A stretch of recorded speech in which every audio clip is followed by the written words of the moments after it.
Okay, start na po tayo para makarami. Ako po ay maraming utang. Three meetings po yata nawala ako. 2 to 3 meetings. Let's start with a prayer. Let's pray. Our most gracious Heavenly Father, here we come humbly before your throne with praises and thanksgiving. Lord, you are the master counselor that we need to follow. And yes, Lord, we need a double portion of your Holy Spirit so that we will be guided into all truth.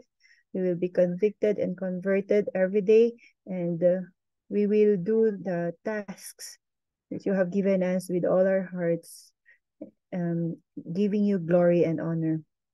Oh Lord, please touch my lips as I share the lessons that you want us to learn tonight.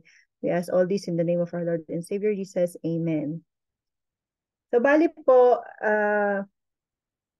sanggang dikit lang po ang tinuro ni Ma'am Leia ni Chaplain Leia sa atin at saka itong tinuturo ko. So, parehong counseling pero yung sa kanya po is ano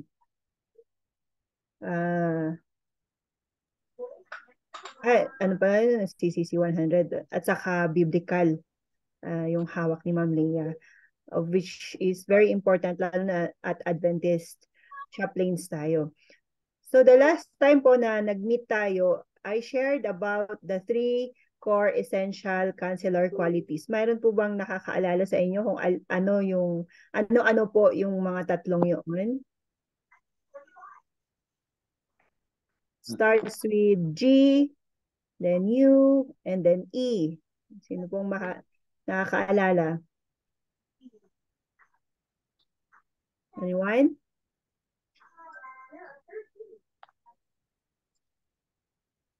Okay.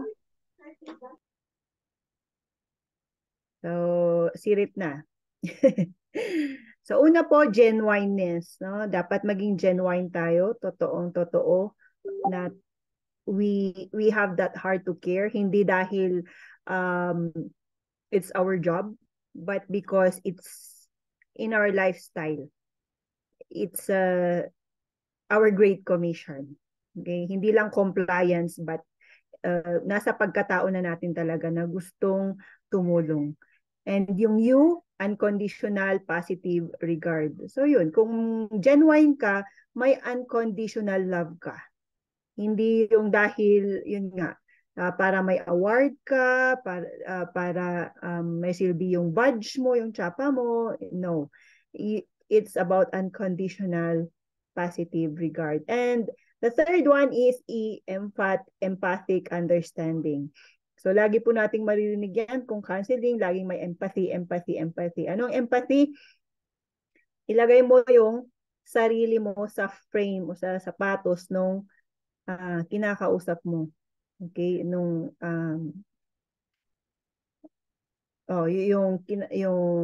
how do we term them? Hindi naman guest kasi yung kapag sa social media, no? Client mo. So, hindi naman ibig sabihin na ilagay mo sa sarili mo parang ikaw na yung iiyak and everything, but you need to know kung bakit ganon yung nararamdaman nila, bakit ganon yung pag-express nila, bakit sila galit, bakit sila iyak ng iyak, bakit yun yung sinasabi niya. Ayan. So, ang aim po talaga natin is to build a therapeutic alliance. Anong therapeutic? Healing relationship. Kaya po talaga importante yung ibinahagi ni Ma'am Leia kanina na healing conversation. And so, in short, nasabi na nito ni Ma'am Leia, bawal judgmental. Dahil ang pagiging judgmental, yan po ay nakakasagabal sa ating ministry. That's for sure. So tanggalin po natin kung ano man yung mga stereotypes, mga discrimination, mga own judgments natin kung may kinakausap tayo. let's keep it to ourselves. Kaya po tinuro ni Ma'am Leah kanina na yung proper na conversation. And so today is, I will go back to the basic. No? I believe na we cannot share what we don't have. Andito tayo na nag-aaral to be a better chaplain or to be a chaplain kung hindi pa nag-start. But I believe as a Christian, you've been a chaplain. Hindi nga lang technically called chaplain, pero may ginawa kang gawain ng chaplain. So, ang counseling or yung I will term the counseling sa healing conversation. Gusto ko yung term ni Ma'am Leah kanina.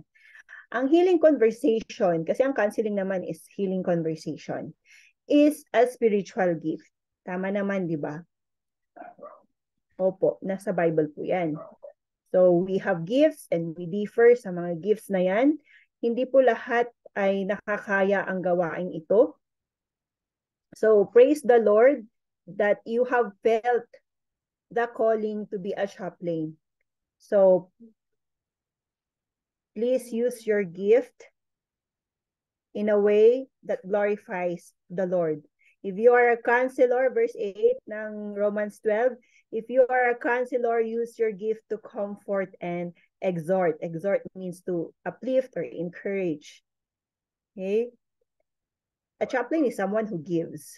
Yeah, who gives his comfort, his presence and support. So if you are someone who gives, do it simply and generously. Sometimes we become teacher pero hindi po sa lahat ng oras. There is a time for everything. Sa pagkakancel, huwag po tayo maging teacher. Okay? If you are, ayan na. If you are one who does acts of mercy, gawain po ng chaplain. Do them cheerfully. Wow. 1 Corinthians 12 verse 8 and 9, to one through the Spirit is given a word of wisdom, to another a word of knowledge in accordance with the same Spirit, to another faith by the same Spirit, and to another gifts of healing. Okay, the chaplains come here by the one Spirit. Ayan. So it's a precious gift from God.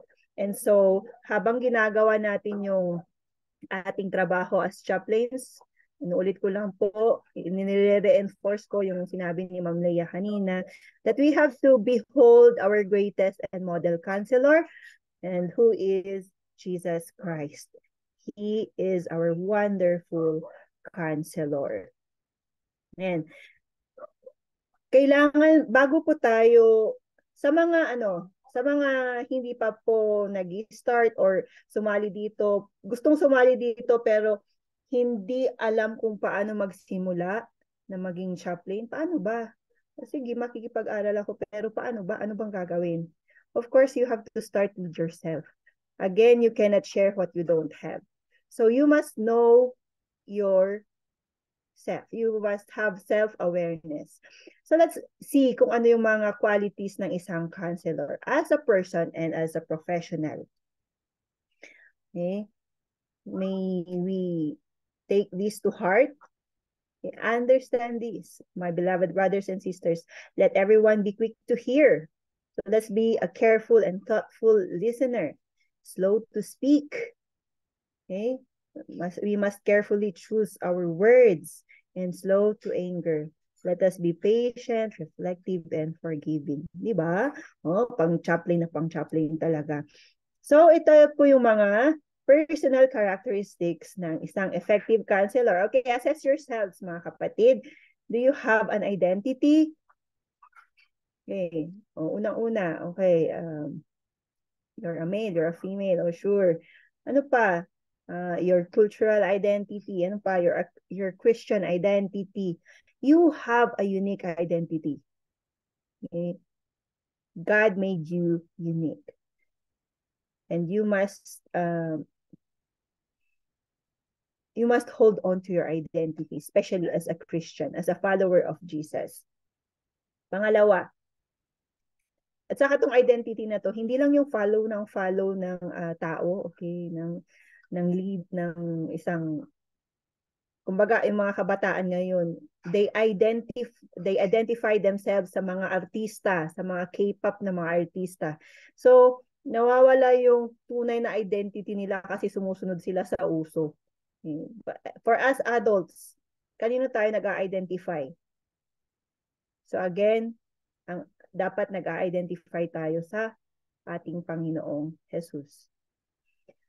They respect and appreciate themselves. Mga kapatid, do you respect and appreciate yourselves? Love your neighbors as yourself. Dapat una po muna ay ang iyong sarili bago ang iba. Paano mo i-share yung wala sa iyo? Kung wala kang respeto sa sarili mo, paano nakakarespeto ka sa iba? Appreciate yourself.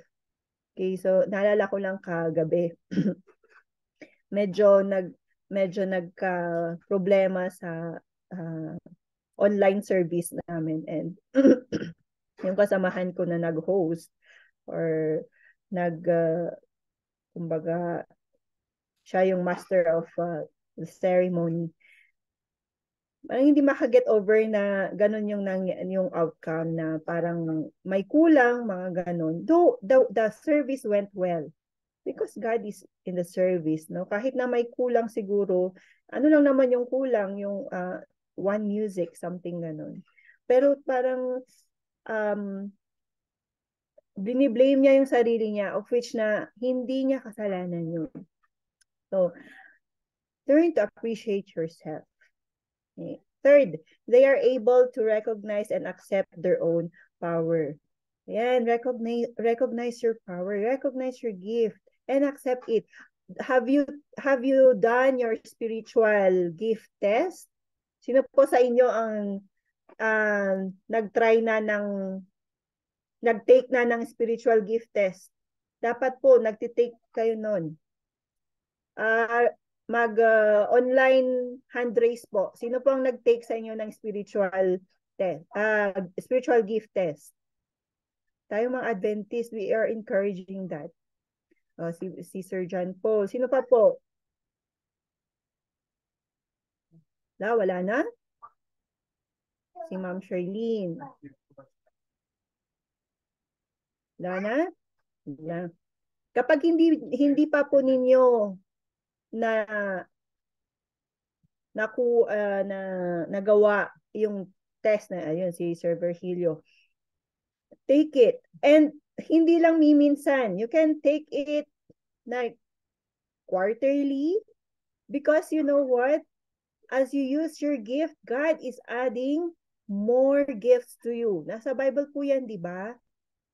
And you will surely see, especially now na nag-aaral tayo dito sa Logos, mag-i-increase po ang spiritual gifts ninyo. Take it. Take the test. And you will be amazed na, hala Lord, tama ba? Meron sa akin yun? Kapag nakita nyo na meron sa inyo yun, gamitin po ninyo. Do not bury the gift. Use it. Increase it. Okay? Recognize and accept your power. Open to change. Okay? You must be open to change. Change is always inevitable. Hindi natin mababago ang pagbabago. So, kung may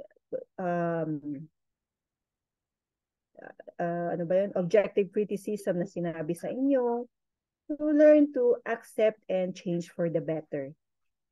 Kung may napansin kayo sa sarili niyo na ay parang mali to, parang kulang to, or parang I need to change this.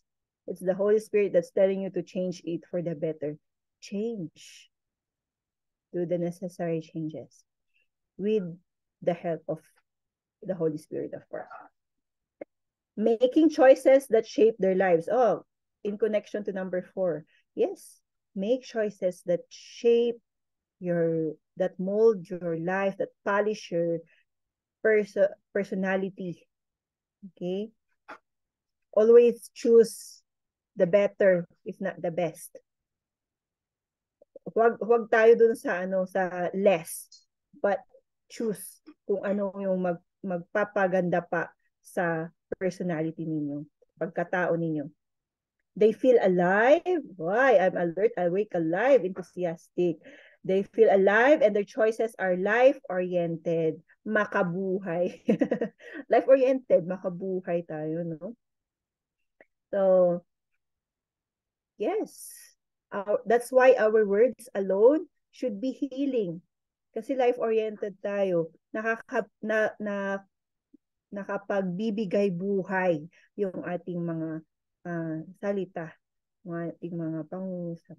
Ayan. 7, they are authentic o authentic. Yung sabi natin na yung first na characteristic ng counselor, genuineness. Genuineness is authentic.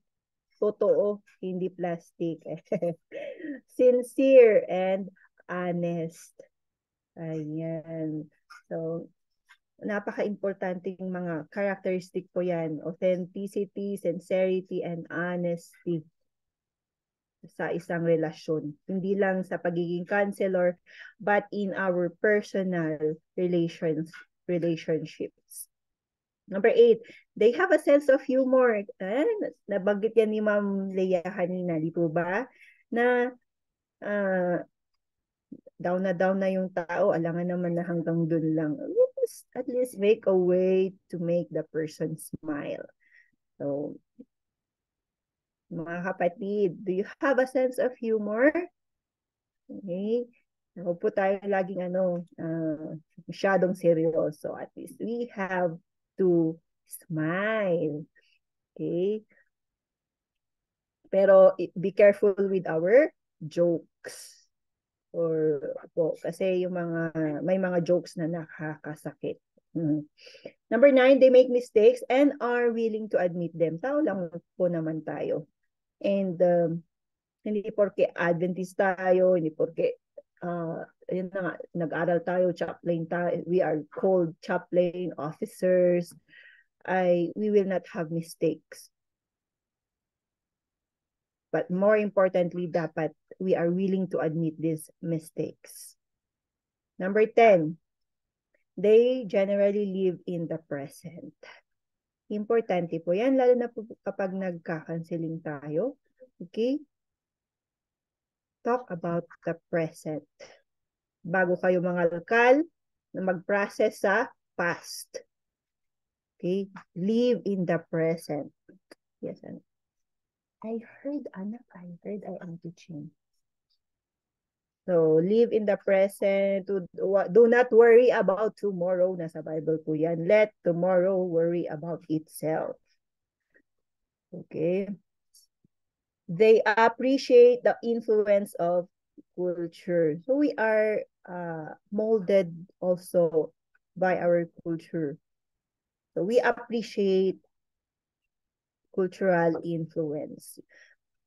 Lalo na kung it does help in our life. Pero yung mga culture na medyo iba naman, ay syempre, we must have that discernment, okay, to qualify those cultural practices. They have a sincere interest in the welfare of others. Kasali na po yan sa genuineness at saka positive regard. Dapat we really are interested sa improvement ng ibang tao, lalo na yung tinutulungan natin. They become deeply involved in their work and derive meaning from it. Wow. Hindi lang nag-work dahil kailangang mag-work, but because you love the work, especially that God ordained you and commissioned you and ordained you to do such work. Ang ganda nito, derive meaning from it. So may sense of satisfaction, may sense of fulfillment ka. And you are learning much and you keep growing and developing from that work. They are able to maintain healthy boundaries. Ayan po. Hindi po, ayun. Empathy, we will put ourselves in the shoes of others, but it doesn't mean to say na very much close na, connected na kayo, at parang hindi na kayo masa-separate. Okay, there's a boundary. And the boundaries have many aspects. Okay, space, gaano kalayo yung kapag kausap mo yung tao. Hindi pwedeng close na close. To the extent na parang maghahag na kayo. Diba? Or touchy-touchy. Hindi po dapat ganun. Hindi rin pwedeng malayong-malayo. Mga ganun. And boundaries to the extent na, parang oras-oras naman nang tinatawagan ka.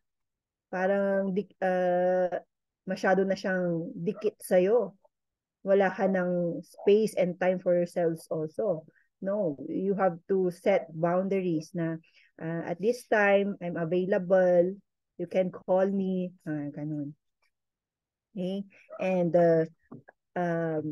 boundaries na I will help you hanggang sa matapos ito, or we will have this goal, mga ganun. Hindi pang forever. Okay, so actually sa mga counselors, they have this form of which they see if they are completely satisfied to excuse me po, to neutral and dissatisfied, mga ganun. Ayan, yan yung mga ano natin. And ayan. But of course, you will not do that. But importante po na malaman natin na sa atin ay dapat meron yung mga qualities na yun. And those are very helpful qualities, not only for you as a chaplain, but for your own pagkatao. So as beginning counselors, not only beginning, pati mga batidong counselors, they are facing issues. Okay? Una, they deal with anxieties. Anxieties, fear of the unknown. No, they have their self-doubt. Paano ba i-deal ito? Maayos kaya namin? Yan, di ba? So, number 2, being and disclosing ourselves. Hanggang saan yung i-share ko. Okay? Number 3, avoiding perfectionism. So, ayun nga, hindi lahat-lahat ay alam natin. We may commit mistakes, and it is important that we should admit our mistakes. We are not perfect. Number 4, being honest about our limitations. Yun nga, we are not perfect. We have our own limitations. And hindi lahat ng cases ay kaya nating harapin. Lalo na po kung may naging experience din kayo, kunwari, hindi ko naman pinagdarasal, kunwari, may trauma kayong naramdaman noon, and hinakalimutan mo, tapos biglang may lumapit tong client sa'yo, and parang similar yung nangyari sa kanya, na-trigger ka, and you cannot handle it, you have to pass it to other counselors. You have to accept and be honest about your limitations. Okay? I'm sorry, hindi ko po kaya itong case nyo. Pwede po bang ipasa ko sa isang kasama ko na mas kaya ito? Okay. Honesty is the best policy. Understanding silence. So, hindi po lahat ng oras ay padadadadadain natin ang ating kausap. Okay? Respect their silence. Silence is golden. Yan. Dealing with demands from clients, ayan na nga. Dapat may boundaries talaga. Or else, nako naman, see you more often and longer. Ay. No? Dealing with clients who lack commitment. May mga clients po talaga na napipilitan lang po sila na makipag-usap sa counselor kasi nga ni-refer lang sila. Hindi bukal sa kanilang loob na humingi ng tulong sa counselor talaga. Tolerating ambiguity. Okay? So parang, hala, may nangyayari bang maganda dito? Parang wala namang improvement. So, labas noon magiging anxious na naman. Ano po? You cannot see the fruit. Parang you're not seeing any fruit from your labor. Avoiding losing ourselves in our clients. So, totoo po, uh, there are some people who lose themselves sa case ng kanilang clients. They worry too much about their clients and they lose themselves na or their families. Parang mas importante mas na-prioritize na nila yung client nila than their own um, challenges or their own priorities. Developing a sense of humor, yeah, it's a challenge. Hindi po lahat ay may natural sense of humor. So sometimes pag you are trying to inject humor, eh nakaka-distract pala na hindi yung it doesn't help dun sa situation. Okay. Ano pa? Sharing responsibility with the client. Okay? Um, ma challenging po kasi medyo yun na sa boundaries po to. We need to know who is who. Okay? Um, we are here to process and guide them sa kanilang situation, but we should not be advising and directing them sa kanilang gagawin. We just guide, we just process. Declining to give advice. Ayan na nga. Speaking of advice. So, ang ibang mga tao, ang alam nila kung counselor, kasi nga naman giving advice, parang ganun yun po, no? Pero kung psychology-wise, ang counseling is processing. Pero ang alam ng karamihan, kung counselor, magbibigay sila ng advice. Pero hindi po. So, minsan may mga clients na, ba't di ka magbigay ng advice? Di ba counselor ka? Para ano pa't andito ako? Nick. Ayan. So, we must explain that, no, we are here to help you process yung situation mo. But the bottom line is, kayo yung sasagot. Kayo yung magsosolve ng problema ninyo. Ayan. Because you know yourself better. Number 13, defining your role as a counselor. O ano po ba ang role ninyo as a counselor? Oh, yan na.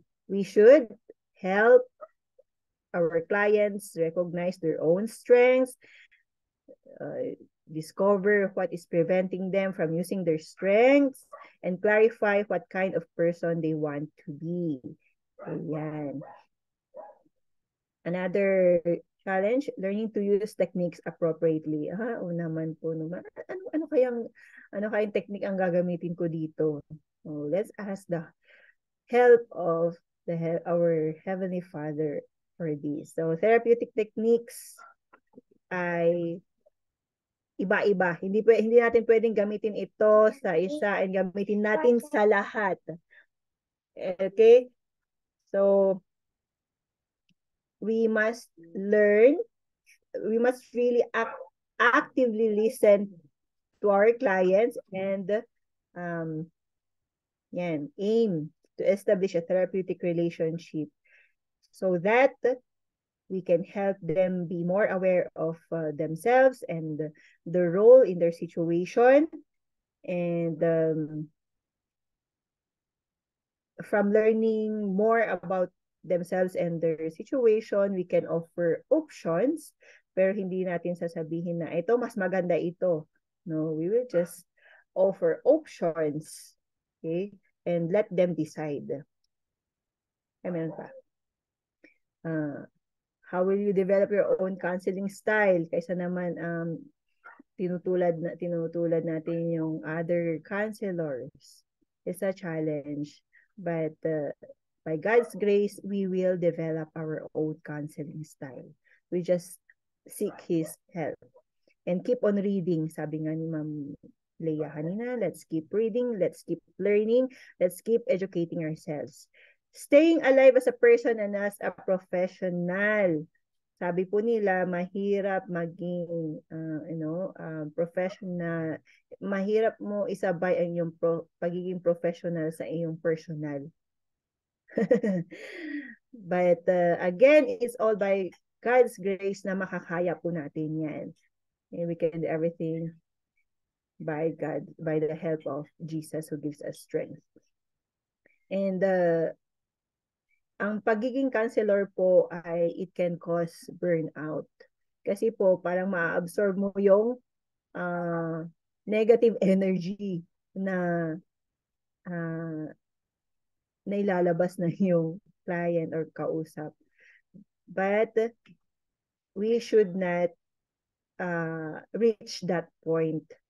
Kung nararamdaman nyo po na parang you are getting affected sa inyong pagka-cancel, na nararamdaman nyo, you are getting parang feeling down or nakakaranas na kayo ng physical signs and symptoms, medyo parang feeling ko bumabagsak ang immunity ko. Medyo sinisipon-sipon na ako, masakit ng ulo ko. Oops, may mga signs na ganyan. Tawag dyan. You know yourself better. Do things that will help you take a break from that stress. Kasi stress po yan eh. Okay? And kaya po napakaganda na meron tayong weekly rest ang ating Sabbath. Kasi it's one of the best antidote to stress. Ayan.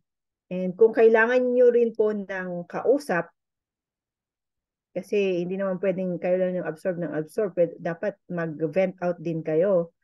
Then, talk to trusted person. Okay, yung tinatrust mong tao para mapagaan din yung pakiramdam niyo. And we will learn more about that later. Ayan na, developing self-awareness. Salit lang ito. Okay, so, self-awareness. Kilala niyo po ba ang inyong sarili? Dapat po ay kilala niyo muna ang inyong sarili bago kayo nangingilala ng iba.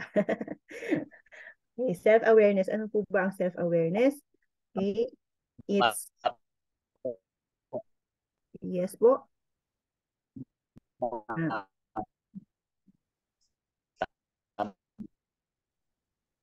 Parang may na gustong magsalita. Sino po yun? Wala naman. Naka-mute lahat. Start, pero choppy siya. Kasi meron tayong mga sa ating sarili, hindi natin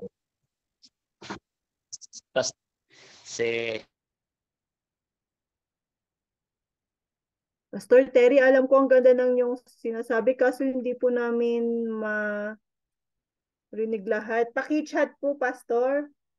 Babasahin ko po. Ay, nalaglag naman na yata. Ayan na nga, nalag.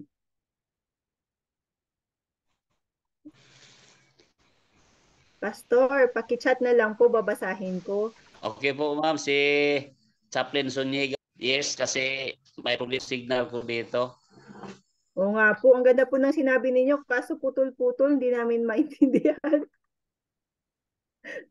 Okay. Sorry po. Pa-chat na lang Yan po, pong po. Opo. Pero subukan ko muna. Sige Baka po. okay lang. Sige po. Yung kailangan natin talaga alam natin yung sarili natin kasi karamihan sa atin hindi alam ang ating sarili.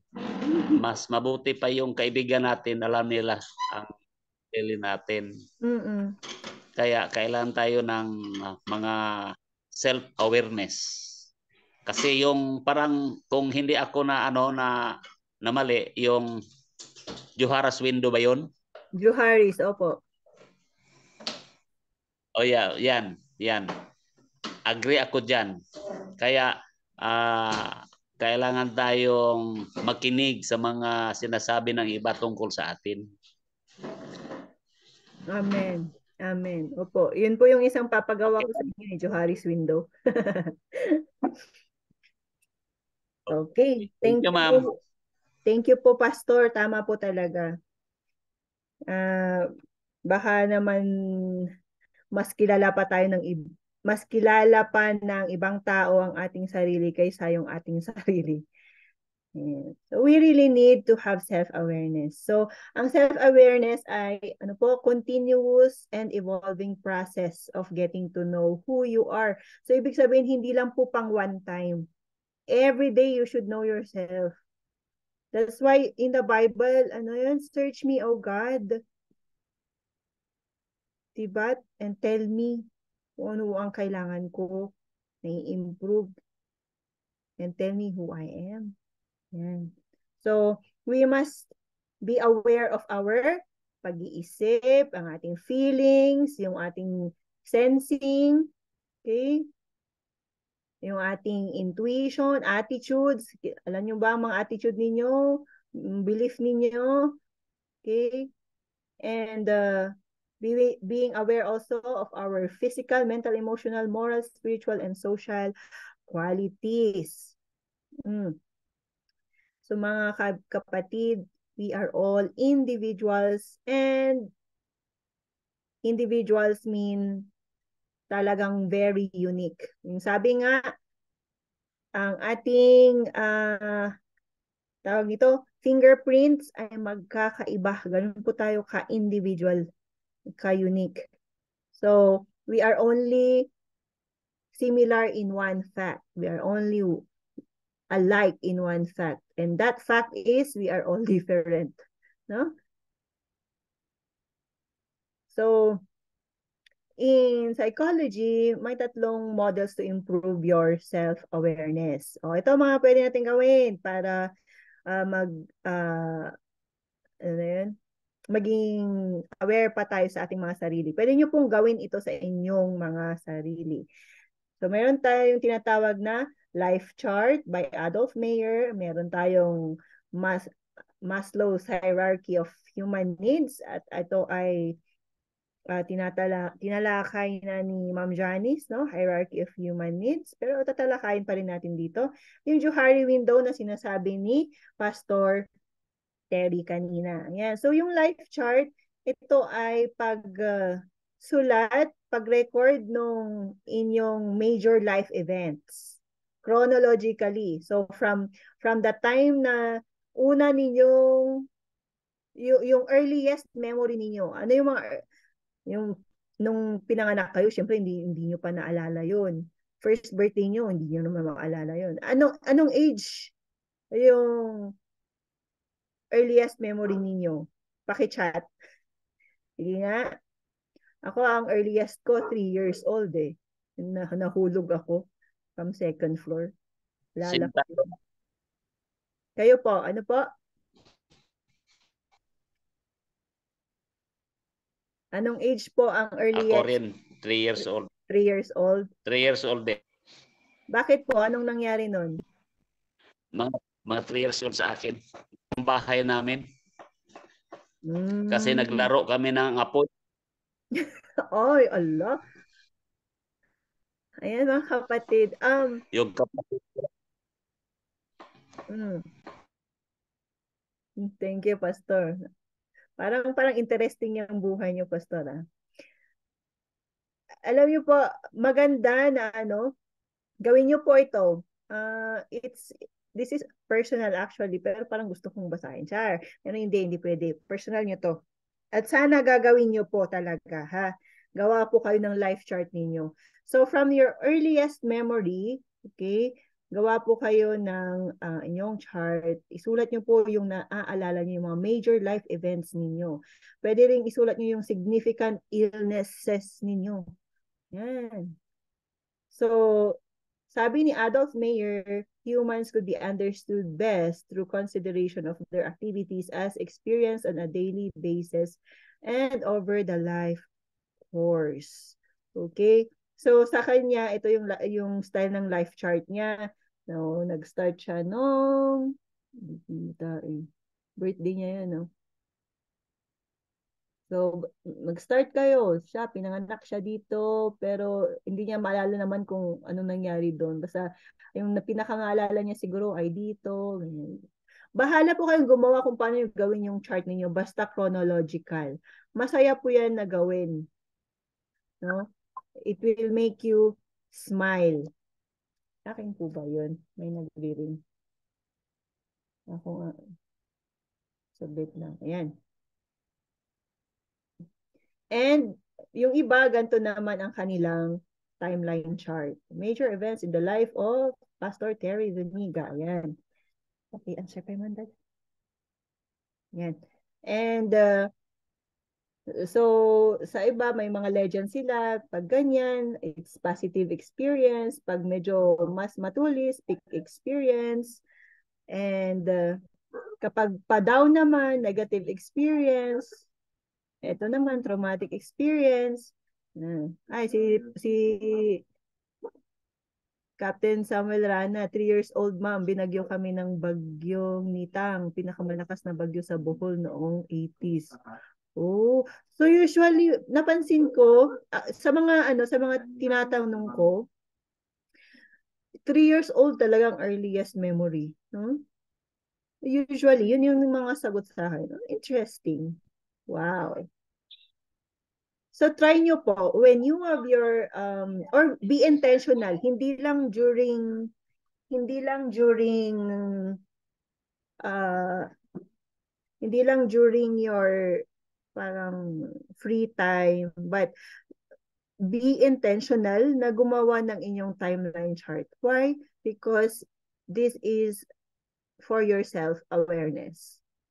This is for you as a chaplain. It's not for me as your professor. It's not for anybody else, but it's for you to be more aware of yourself. Hindi porket, nangyari na nga eh. Bakit ko pa kahalkalin?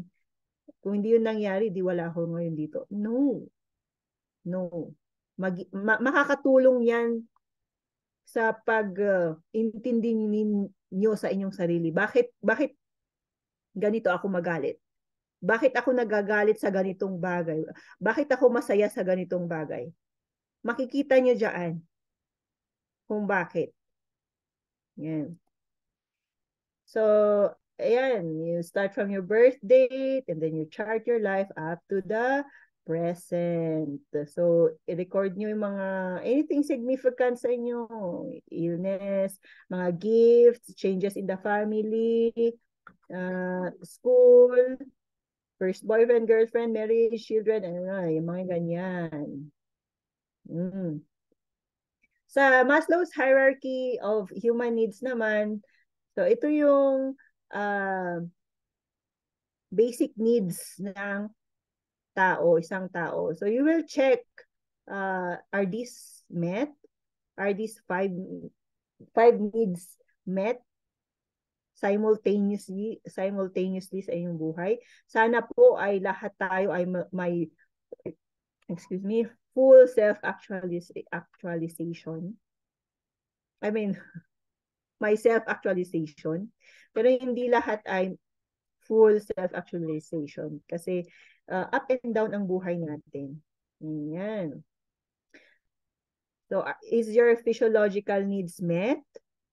Humihinga naman tayo, di ba? Kumakain ng tama, water, shelter, clothing. Are you sleeping right? Naku, maraming guilty dyan.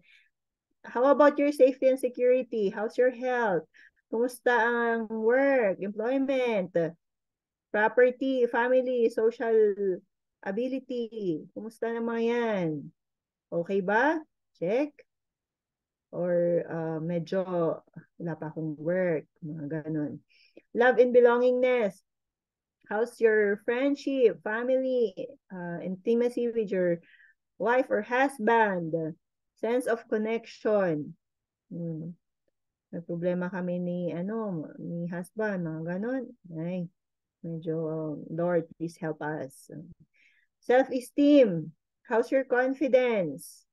Ano yung mga na-achieve mo? How's your respect of others? Okay? Yung need mo as a unique individual, nafe-feel mo ba na you are unique or not? And how's your morality, creativity, acceptance, purpose? Okay? Yan naman sa self-actualization. So, ang self-actualization is everyday may fulfillment yan. Hindi lahat-lahat yan full ay makukuha mo everyday or at one time, but every day you have a self-actualization. You just have to count your blessings and name them one by one. Okay.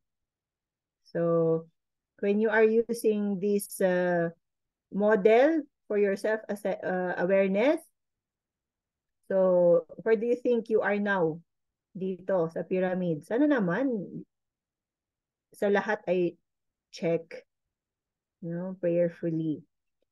Which of your basic needs are being met? Ano naman ang hindi? How secure do you feel with yourself and your environment? What could you do to enhance your need? Okay, so ito yung importante. What could you do? Okay? How satisfied are you with your need to belong? Ano pa? What could you do to nourish your need for love and affection? On a scale of 1 to 5, 1 being the lowest, 5 the highest, where would you rank your current level of self-esteem? Medyo number 3. At least, may self-esteem pa. But you can do more. I can do all things through Christ who strengthens me. What could you do to boost your esteem needs? Ayan. So, mag-aral pa dito sa Logos. Tingnan natin kung hindi mabuboost ang self-esteem mo. What gifts and talents are you blessed with that you could make better use of? Yan na naman tayo sa gift and talents. Kaya po importante talaga na i-take ninyo yung spiritual gift test. Nasa may po natin yan, ating website sa Adventist. Lalo doon sa Adventist Youth, doon sa may ng Pathfinder, andun dun. What could you do to ensure your gifts and talents are utilized to their full potential? Kaya po may mga ministries tayo, praise the Lord. What other steps could you take that will help you on your journey to self-actualization? Yan ang At ito, yung Johari window na nabanggit ni Pastor. Merong window kung saan may 4 na panes. So yung una, it's an open pane. Pane as in P-A-N-E. Okay? That is, you know yourself, others know that too. Yung second naman, okay, hindi mo alam, pero alam ng ibang tao. Yan yung sinasabi ni Pastor. Mas alam pa nila kaysa ikaw. And then, yung third is, you know it, but others don't know it. So, it's hidden. And the last is unknown. Walang nakakaalam. Only God knows. Okay? So, may i-share ako, ayan, pindot ko na naman yun. May i-share po ako na file para sagutan po ninyo later. I mean, yeah, it will be your assignment for this week. So, yan. Yan sabi ko. Okay. And this is another way to know more about yourself. Babasahin ko lang yung mga tanong and it's up to you to answer sa inyong mga upuan dyan. Okay? How important is your name to you? Baka ayaw niyo pala yung name ninyo. Gusto ko yung name na yun. Are you satisfied with being who you are as a man or as a woman? Are you satisfied with your physical appearance? What are you particularly good at? Do you feel okay sa iyong intellectual ability? Are you comfortable with the age you are now? Ayoko. Dapat 16 pa rin ako. How do you feel about where you were born? Where you were born? Dapat sa Japan ako pinanganak. Where were you brought up? Saan kayo pinalaki? Did you change environment? Yan. So if you have moved between different cultures, anong mga influensya nito sa inyo? Pwede nyo itong connect dun sa life chart ninyo, di ba?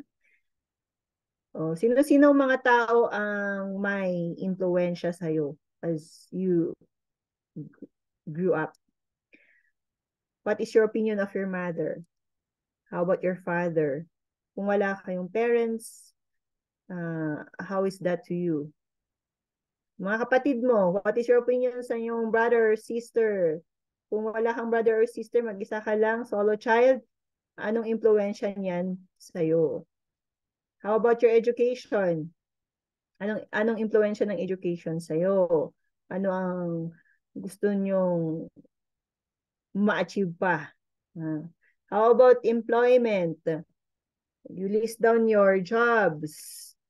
Yung mga na gawa ninyong jobs. People you remember associated with those jobs and the overall influence of the work and associated people. If you are married, ano ang impluensya ng asawa ninyo sa inyo? If you have children, ano ang impluensya ng mga anak ninyo sa inyo? Meron din po yung mga gustong mga anak pero wala pa. So if you wanted children and were unable to have them, how is it to you? If you are unmarried or you have no partner, what influence does that have to you? Okay, how do your sexual preferences influence you? What values do you have? At ano ang impluensya nito sa'yo? What are your fundamental beliefs? 28 fundamental beliefs, Adventist. How did you acquire these beliefs? Religion. If you are religious, ano ang influensya nito? If you don't, syempre naman, may religion tayo for sure. Experiences. What life experiences are significant for you and why? How about your health? Ano yung mga naging illnesses ninyo or accidents and how has that impact you? What memories do you treasure? And what memories do you try hard to forget? Relationships. What relationships in the past are you glad you had? And those that you wish you had never had? No? Taray nun, Circumstances. What life circumstances, past or present, do you welcome? And ano naman yung you regret? Authority. Sino ang may authority sa'yo in the past and now? And ano yung impact nun sa'yo? Your strengths. What are your major strengths? Okay, how might this influence your listening to clients? So now we are getting more inclined to sa pagiging counselor. How about your weaknesses? Paano ito makaka-influence sa iyong pag-deal sa iyong client, magiging client? What are your virtues? O, iba yung values, iba yung virtues. Okay. Vices.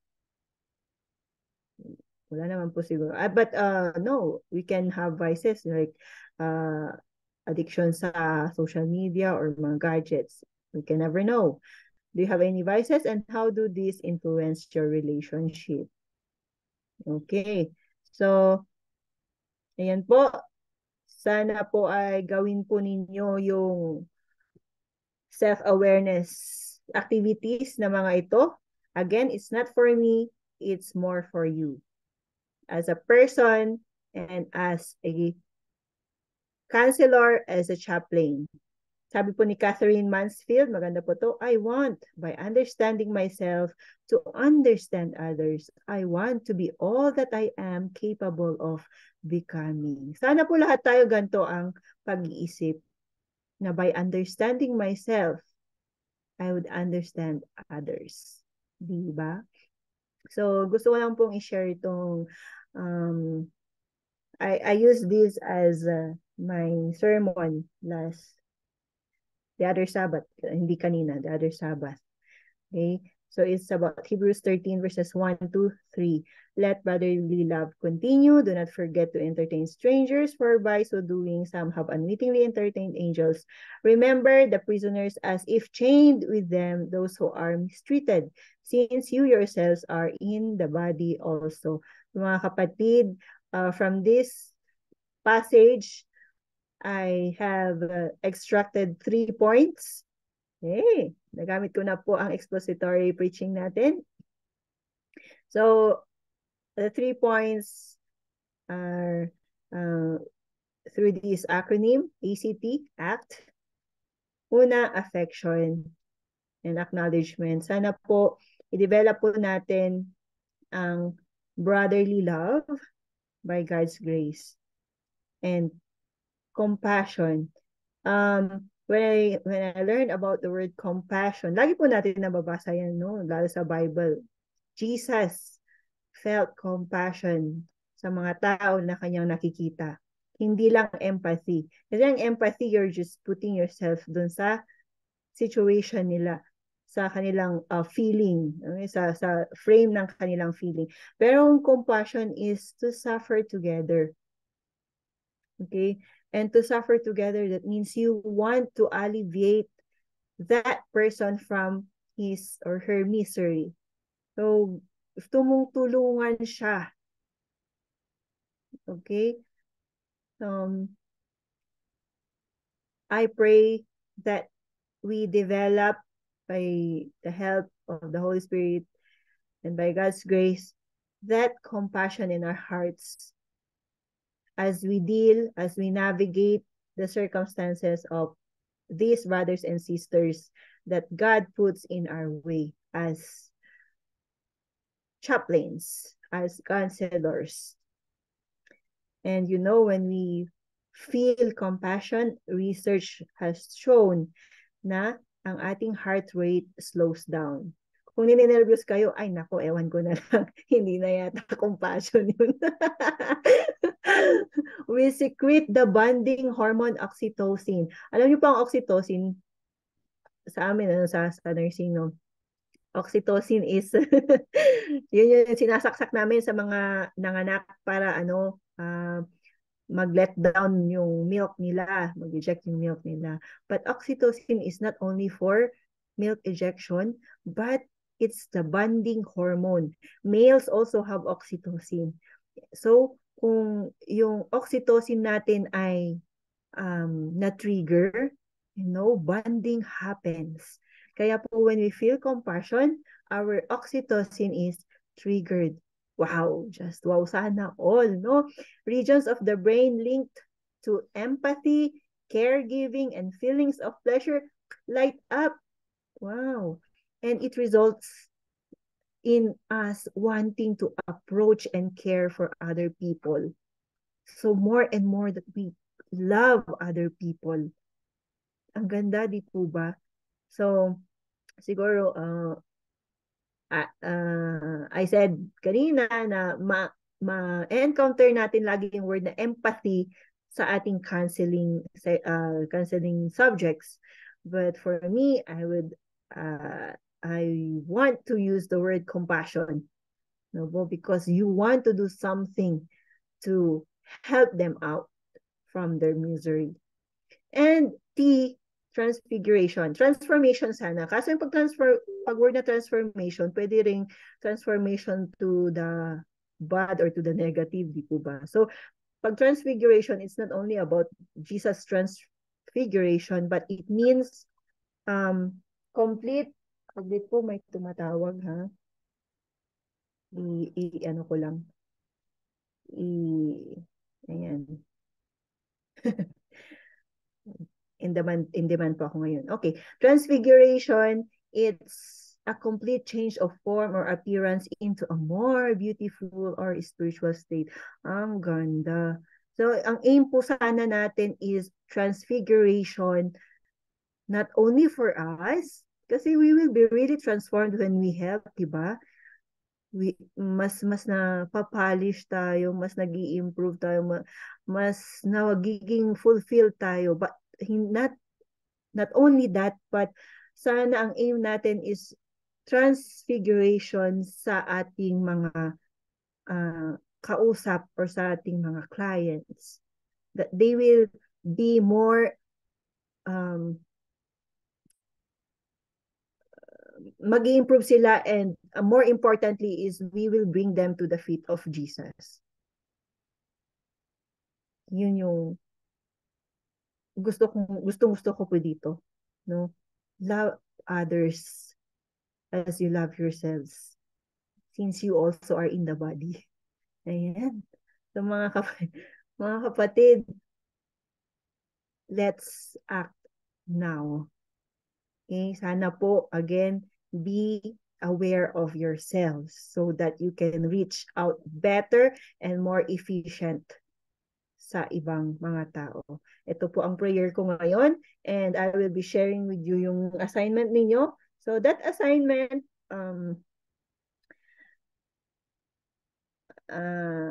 it may not be graded, but it's for your own self-awareness.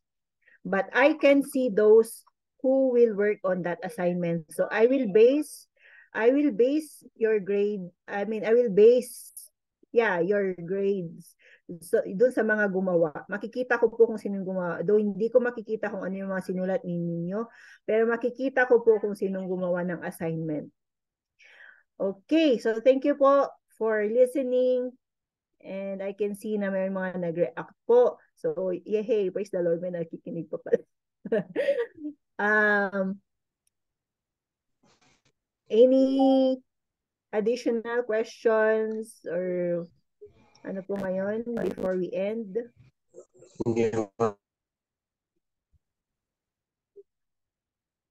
Po, naiintindihan ko po na it's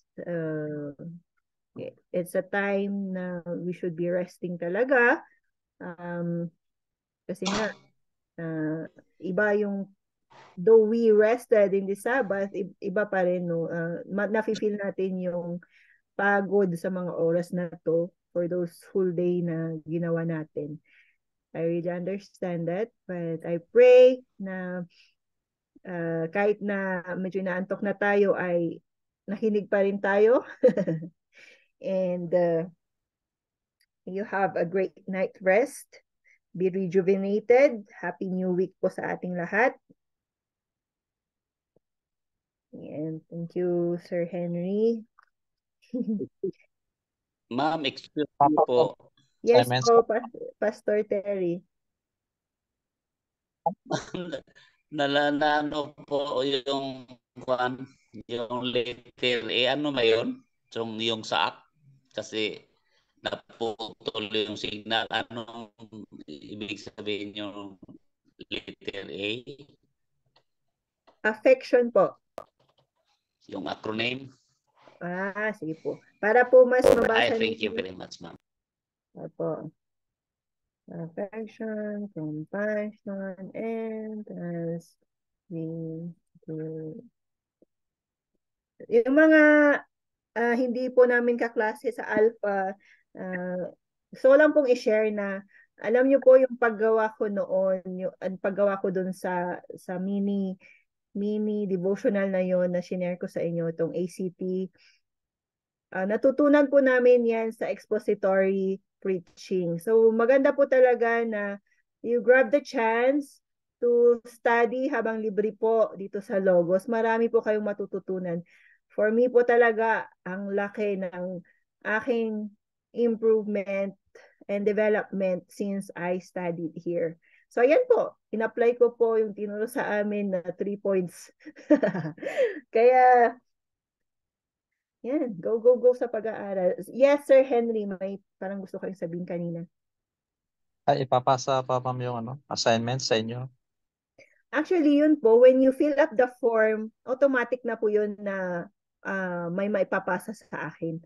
So you don't need to parang, ano po ang email ninyo, ano po yung messenger account ninyo. Diretso na po yun sa akin.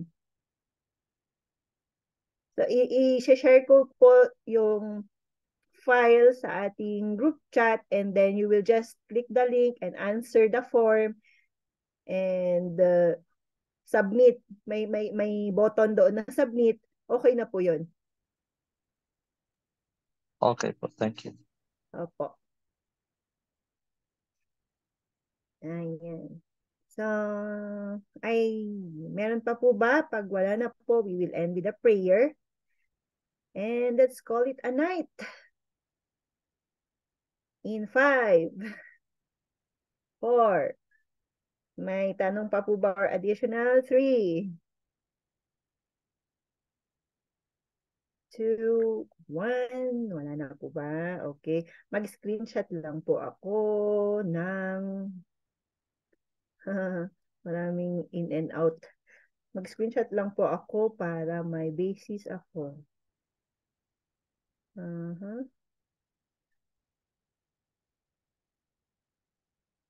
Ano pong date ngayon? 11/25,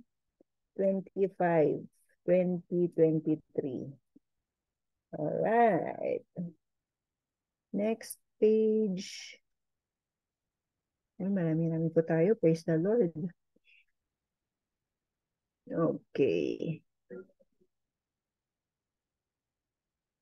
11. PNG pa to. Oh, right. Thank you very much. Let's pray. Ako na po. Oh Lord in heaven, we thank you for letting us study about self-awareness. Lord, thank you that you are giving us this lesson. Help us, Lord, to be aware of ourselves and help us to develop ourselves for your glory. And may we always use whatever we have and who we are, more importantly, to reach out to others and do your great commission for us. Lord, help us to be more loving to ourselves so that we can love others more. And more importantly, we ask that you help us to choose to love you more. And Lord, please give us that compassion so that we can help other people. Lord, indeed, we want to be transfigured too. And not only for ourselves, but we wish this for others too. As we rest for this night, we ask, Lord, for your rejuvenating power that we will rest well and wake up tomorrow and start another new week, blessing others and glorifying your name. We are so excited to see you soon, and we are saddened with the many negative things that are happening around us. But Lord, as these are prophesied, our hearts are also glad that these signs tell us that soon and very soon we will get to be with you. Lord, help us to be faithful and please continue calling us to the fold, convicting us of what is right and wrong. And Lord, we commit our loved ones to you. We commit this institution to you, that we will reach out to more students, to more disciples for you, dear God.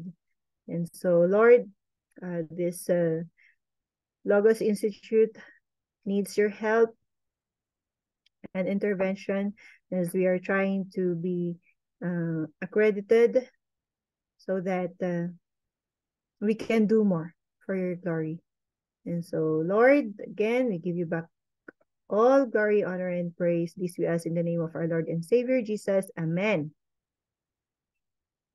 Good night Amen. po. Laila Tub. Laila to. Sige po, Thank you, ma'am. mag-rest na po. Lalatug. Yes. Laila to. Laila Tov, everyone. See you tomorrow. See you tomorrow. Ako pala ang